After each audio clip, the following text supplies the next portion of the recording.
I presume, I hope that you still have a piece of shmura matzah left over from Pesach, and you have also some ketchup in the house. Now, if you wonder why am I promoting shmura matzah today with ketchup, stay with me and I'll share it to you in a moment. But let's now, first of all, say thank you to Hashem for all the miracles and for the ultimate miracle, and including for the shmura matzah with the ketchup. Mizmor l'soida. Hori Adonai kol haaretz ivdu es Adonai b'simcha b'orif alav v'nono duki Adonai Elohim hu asanu v'lo nachnam v'tzamari seba yishor b'soida chatzoi sebesila. Hoidu le'bachu shumai ki tov Adonai le'olam chazdoi v'yad doir v'doir emunasoi. Let's give some tzedakah, my dear friends. Put something in your pushka. Whatever you have. As long as we keep on giving. So what's the story with the ketchup and the shmura matzah? Tomorrow, Pesach Sheni. Second Pesach. Don't get nervous. You don't have to start cleaning the house once again. And you don't have to go do this huge Pesach preparatory shopping, etc., etc. But there is this mitzvah of Pesach Sheni. The second Pesach. What's Pesach Sheni?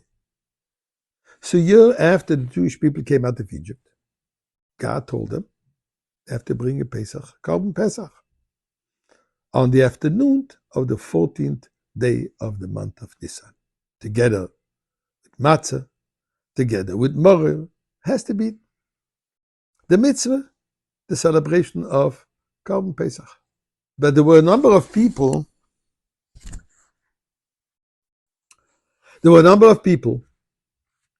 who unfortunately could not participate, because the Torah says that anybody who is spiritually unfit, tamei, by having come in contact with death, having gone to a funeral, having had to bury somebody, different ways of a person could become tamei, you cannot participate in the Korban Pesach.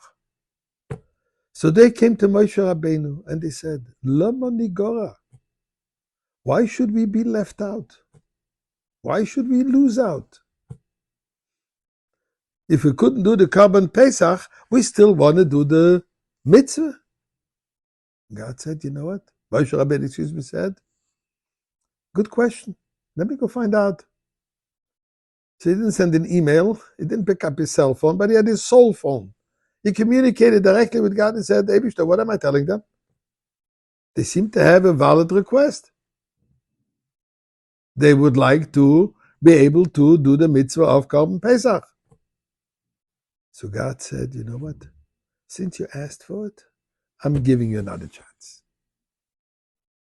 So the next month, in the month of 14th day of the month of Iyar, they should bring the offering and eat a piece of that meat, of that flesh, the Korban Pesach.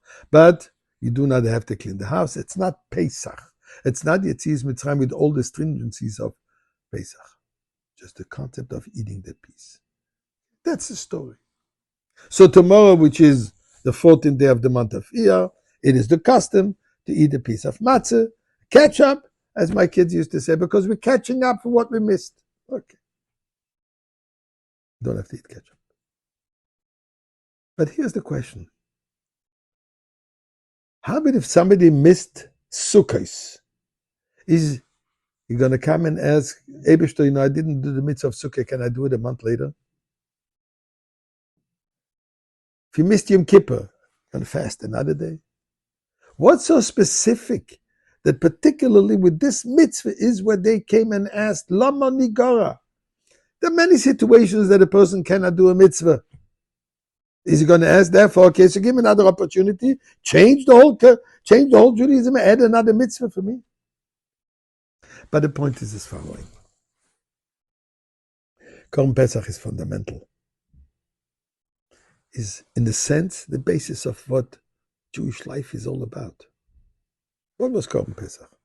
Korban Pesach, the Paschal lamb, started in Egypt, while they were still slaves. And the Egyptians would bow, their idol was that lamb, that sheep. And the Jewish people still, while in exile, while under the dominion and the rule of those miserable Egyptians, they defied them. They broke away from their bondage and they showed we are free people. So Korban Pesach represents not outer freedom so much as inner freedom. So these people came and asked God, if we miss the first Pesach, does it mean that we are doomed forever to be inner slaves? We need a chance to get out. Said God, if you're asking for it, if you're so sincerely asking for it, then means you're ready for it. So you deserve it. I'll give you a second chance. So Korban Pesach is telling us, Pesach Sheni is telling us that even if we didn't feel like the great need to come for Geula, now is the time, and in Mitzvah Hashem today, we are going to have Mashiach.